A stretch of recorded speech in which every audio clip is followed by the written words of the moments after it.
Okay, so we're sanding down the first coat of plastic. Just going to take my time and get it all down.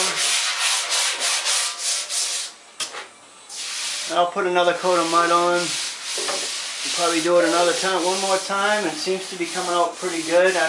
One more coat should do it when I'm done with this one. I'm using 80 grit just on a little small short block. And then I have another piece of foam that contours. It'll help me around some of these curves a little bit. But mostly this, I just have an old Durablock here. Using a product called Halftime. It's kind of in between a regular Bondo and a glaze. I'd prefer to have some of the 3M Premium right now, but this stuff is working fine. It's just a little gummy at first, like some of the glazes are. It can clog up your paper, but once you get that first layer off, you can also wipe thinner down before you start. I might try that next time. But she's coming along. It's going down to some of the little epoxy primer, and then it's taking little areas right down to steel, and that's okay. I'm not going to re-epoxy it or anything, but the majority of this plastic is coated, sticking to the epoxy very nice, and it's very well protected that way.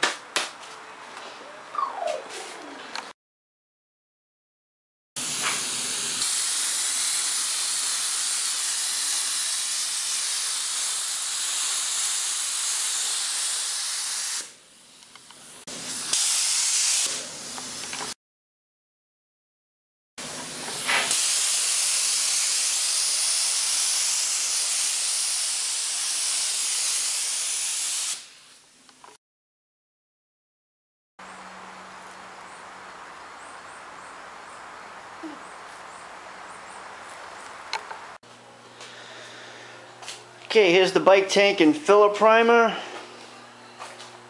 This was raw steel. We did the epoxy. Well, we prepped the raw steel in 80 grit. We did the epoxy coat. Covered it with a couple of coats of filler. Sanded down to, started with 80, finished it off with 180.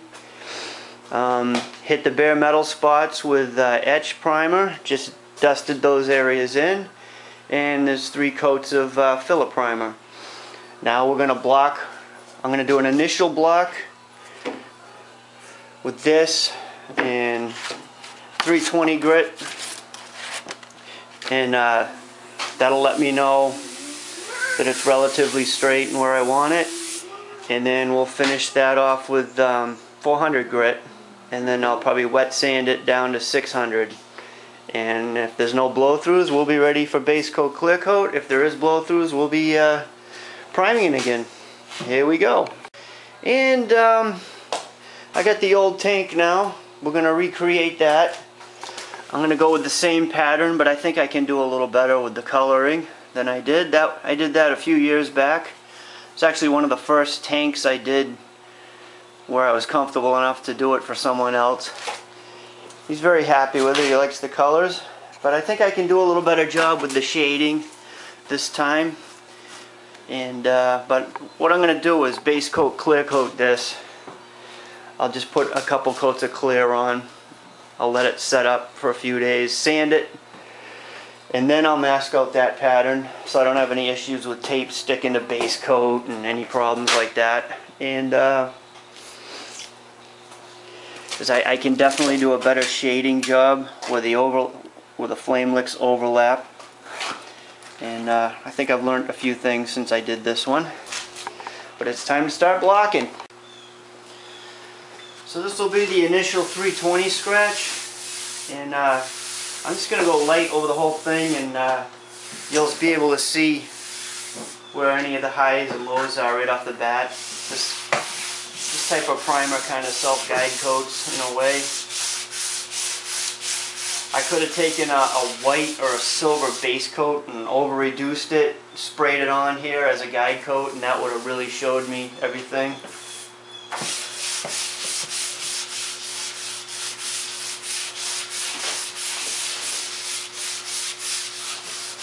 I don't want to go too crazy with the 320. I want to leave enough on here to get down to a 600 grit, hopefully with no blow-throughs. That'd be nice. I don't really want to reprime it. I'd like to get going on the paint job.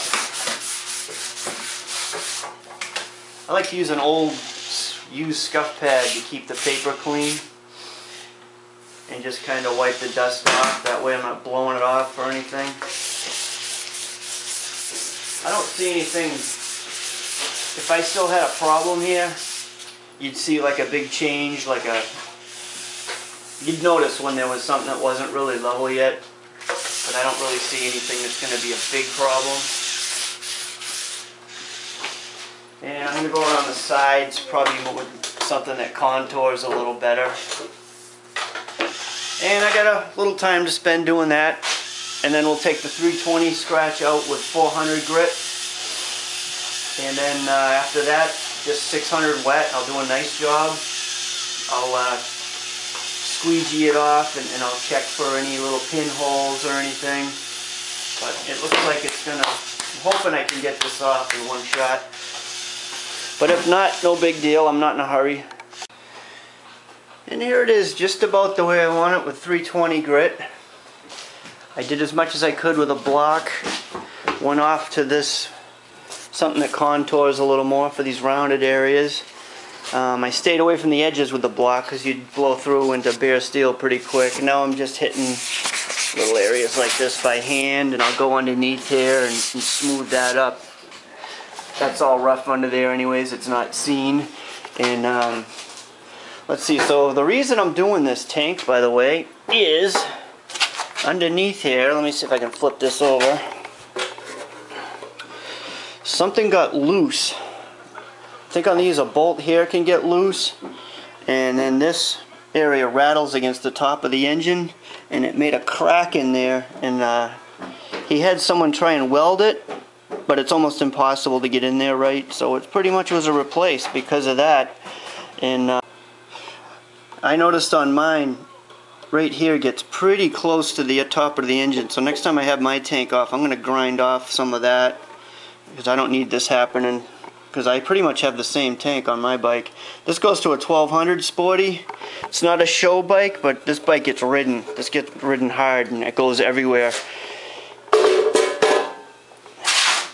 And so what I did, I didn't take this 100% down. There's still some very minor areas that want to be sanded a little more, but I'm going to block it with 400 now and take a little more off. I don't want to take all the primer off. I want enough left to get it down nice smooth with 600.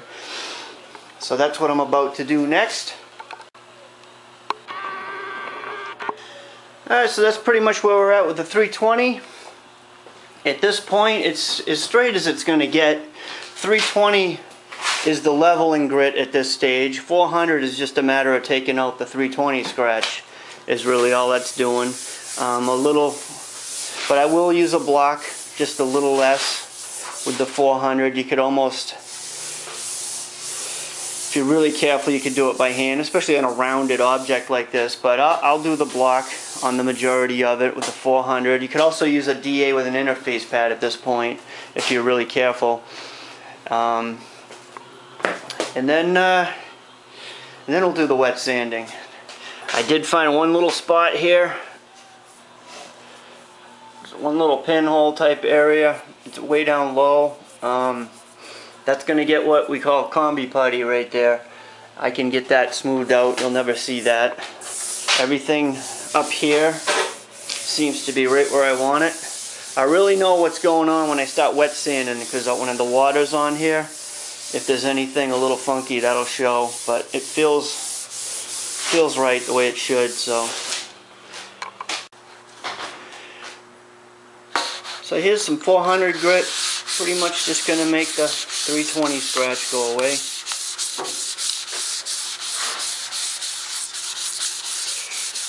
Fairly quick process. Okay, it's all out in 400 grit. I got one little area right there that's starting to come through, but it's very minor. I'm going to try to keep the water away from that. If you have a big area where you've sanded through into your plastic, You do have to reprime it, otherwise if you're going to wet sand, it's going to wick the moisture right in underneath everything, and if you didn't do epoxy first, it'll sit right on the steel and it'll start to rust and it'll bubble out down the road. But I know that area had a good coating of epoxy on it, and that wasn't one of the little blow-throughs in the epoxy that I had, so I could even put a little piece of tape right there just to make sure that doesn't soak in any water while I do the wet sanding. And so far we're pretty good here. We'll get it in 600 and this might be ready to base clear probably Monday or Tuesday. So I got some old Norton sandpaper that I've had forever, and it's still in good shape. I'm just going to use a water bottle with a little hole poked in it and just spritz a little on there while I'm sanding. At the shop we don't get into wet sanding anymore. There's just no time in a production body shop. But you do get a better job taking your time wet sanding. It just does a really nice job. And here we go. I'm just going to put a little water on there, start this process and just get it nice and smooth. You can kind of see it take out the little bit of 400 scratch that's left. I'll be doing longer strokes than that when I have two hands to use, and you can just squeegee it off, and you can tell when it's just a smoother scratch pattern than the 400. And pretty much when you get that clean and dried and you're ready for base coat, clear coat.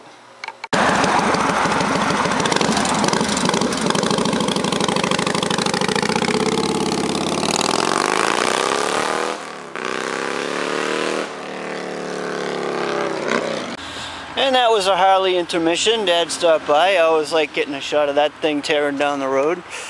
So this is the stage where it all comes together.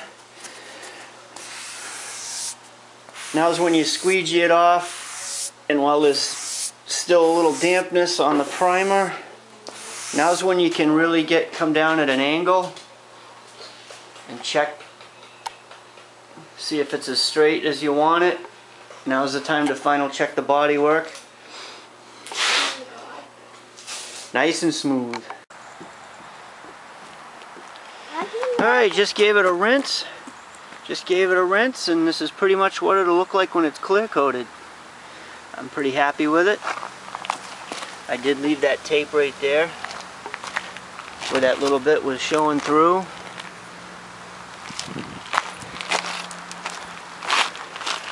We'll let this dry out here. But yeah, this is pretty much what I was shooting for.